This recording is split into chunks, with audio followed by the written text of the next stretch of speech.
মুখের দিকে তাকায় আমার স্বামীর প্রাণ আপনারা ভিক্ষা দেওয়া যায়। ওরা আমারা মারতে চাইছে, ওরা আমার বাচ্চাটা খুলে নিয়ে দাঁড়ায় আছি, ওরা ভাই হুট করে আসছে। তখন আমার স্বামী নামাজের অবস্থায় ছিল ভাই, কোনো কথা তো স্বামীর সাথে বলতে পারি নাই। ওরা হুট করে চারুদিক দিয়ে ভাই এমন 1000 হইব ওরা আয়া ভাই বাচ্চা না বাইরে দিয়ে ভাই নামাজের অবস্থায় উন্তনি টাই না আমার শ্বশুরের আমার স্বামীর সহকারে ওরা উনি আমার বাসুর সহকারে ওরা মারতে মারতে আমাকে মাদ্রাসার সামনে নিচ্ছে, আমরা যে মাদ্রাসা পরিচালনা করি। আমি এই বাচ্চাটা নিয়ে অনেক রিকোয়েস্ট করছি, আমার এই বাচ্চাটার মুখের দিকে তাকায় আমার স্বামীর প্রাণ আপনারা ভিক্ষা দেওয়া যায়। ওরা আমারা মারতে চাইছে, আমার এই বাচ্চাটারে খুলে লাইছে কিছু করে না। আমি হাতে পায়ে ধরছি ভাই, আমার স্বামীরা আমাদের মাদ্রাসাতে ছাত্রছাত্রী অনেক বেশি, সেটা ওনাদের সহ্য হয় নাই, সেই জন্য ওনারা বলছে যে মাদ্রাসা বন্ধ করে ফেলতে।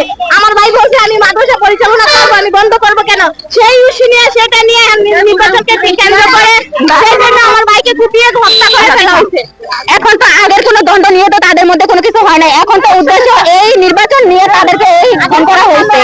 ওনাদের মেয়ে ওনারা নিজেরা রাতের আধারে ওনাদের মেয়ে নিজেরা কাইসা পরে মানুষের সাথে বুঝছে, নিজের মেয়েও নিজের মায়েরা জবাই দিতে পারে, সে অন্যের সাথে কি করতে পারে।